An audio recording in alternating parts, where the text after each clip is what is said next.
Get ready to see Cindy Axne and Zach Nunn on your TV, computer screen, and smartphone a lot from now until November. On the Insiders this week, Iowa's 3rd Congressional District. It's a purple district. Republicans feel like this race is on. Now, Cindy Axne is Iowa's only Democrat in Congress. Hear what she says about Republicans coming after her so hard and her advice for fellow Democrats. And what about Iowa's longest-serving politician? His time in elected office itself is almost officially a senior citizen, if you do the math. Well, hear what he says about Democrats coming after him again. From your local election headquarters, this is The Insiders with Dave Price. Iowa's primary elections are finished. The focus now on the general election this November. Zach Nunn has made his move. He's the Republican nominee for Iowa's new 3rd Congressional District. He received nearly 2 out of every 3 votes in that Republican primary, easily overwhelmed his 2 challengers. He won 20 of the 21 counties. Now, he was the front runner for the primary. He does not call himself that for his upcoming general election contest against the incumbent Democrat Cindy Axne. We're immediately underdogs. We recognize we come into this race for the 3rd district, behind the power curve, being the champion who's got to be able to fight for Iowa in a world that has become very difficult for families, not just like ours, but families like yours. Many of you who are watching tonight are probably wondering how you're going to fill up your minivan with a tank of gas when gas prices double. With the rate of inflation, you have to contemplate what kind of food are you going to be able to put on your table, and what kind of football game are you going to be able to take your kids to, or what type of future they're going to have going forward. So Nunn may have called himself the underdog here, but 2 national forecasters disagree with this. Even though Nunn is officially the challenger in this race, they predict things have changed here. Kyle Kondik, the managing editor of Larry Sabato's Crystal Ball, Dave Wasserman of the Cook Political Report, they both tweeted out that this 3rd district no longer a toss-up for 2022. It is now a lean Republican. And the National Republican Congressional Committee already announcing a $1 million ad buy to try to beat Axne. You are about at the top of the list for Republicans, right? They really, really want your seat. What's that like? Well, it's a daily joy. Listen, I have been in one of the top focus seats in every single election. Flipped a seat when nobody thought it would be flipped even happen. So when I came in, I was one of the top 3 targets in my first race. So I've been at the top a couple of times. Now they are really going after me as, quite honestly, the #1 target. Last Democrat at a federal level left in Iowa. Certainly, as you may have seen, moved us to a lean Republican because of, unfortunately, lots of stuff going on right now.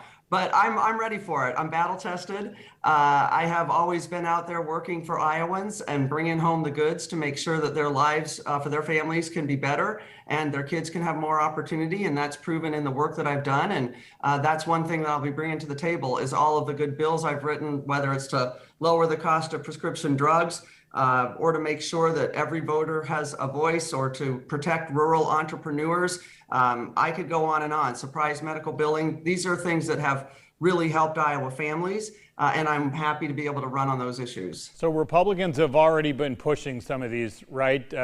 Gas prices are at record level. It's the president's fault. Inflation's bigger than it's been in 4 decades, basically. It's Democrats' fault. Food prices higher than they're supposed to be, Democrats' fault.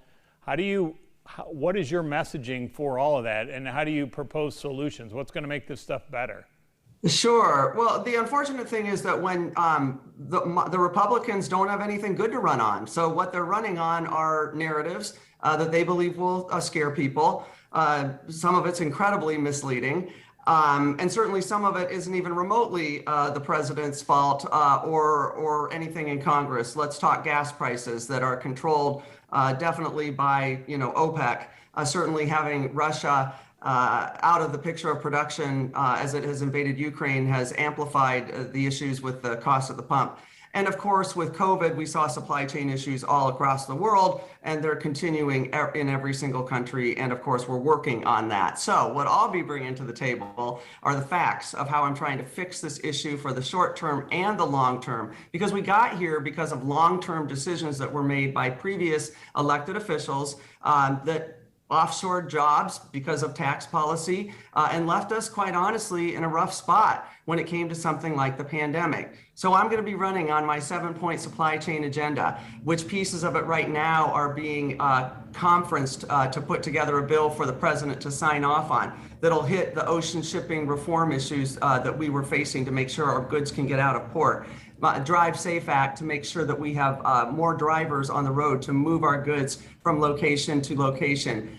Supporting trade schools and apprenticeship programs to create those workers that we need. Establishing an office of supply chain management in the administration, doesn't matter what president is there, such that we have somebody who is focused on working with business and government to ensure that we don't run into these supply chain issues. So here's what I'll run on, and this is what I'll always do, Dave. I'm going to run on the facts, and I'm going to run on the truth and the hard work that I've been putting in to make sure that these issues that are facing Iowa's pocketbooks are put to an end as soon as they possibly can be. But I will counteract that with the fact that the Democrats, including the votes that I've taken, have been the ones that have kept money in people's pockets over the last 3 years and are the ones that are creating jobs through things like the American Rescue Plan and the infrastructure bill, as I was the only Iowa House member to vote for the infrastructure bill. Do you concede, though, of those things I was talking about, especially these economic issues, those have to improve by November, or it's really going to be uphill for you and other Democrats? Would you say that's fair?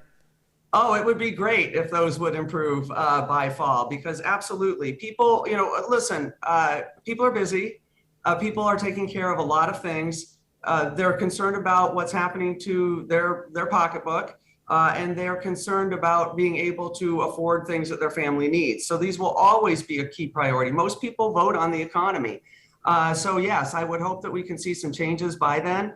And I hope that people also recognize that myself as a small business owner and somebody who has literally fought tooth and nail out here to protect small businesses, whether it was pushing back against a stepped up basis to protect our family farms, or pushing back and making sure that rural entrepreneurs got access to capital, which is one of my other bills. Those are things that I will always work on. And whether or not I can control everything that goes on in the world, which I can't, what I can control is making sure that I'm focused on every possible opportunity to improve the lives of Iowans in any of these supply chain issues. Right now, I'm working on fertilizer input costs. So I will always be there to ensure that the voice is out here for what Iowans need. Axne's running for re-election, decided to pass on a U.S. Senate run. She endorsed somebody who did not win that race. Coming up, hear what she says about the Democrat who did win that primary.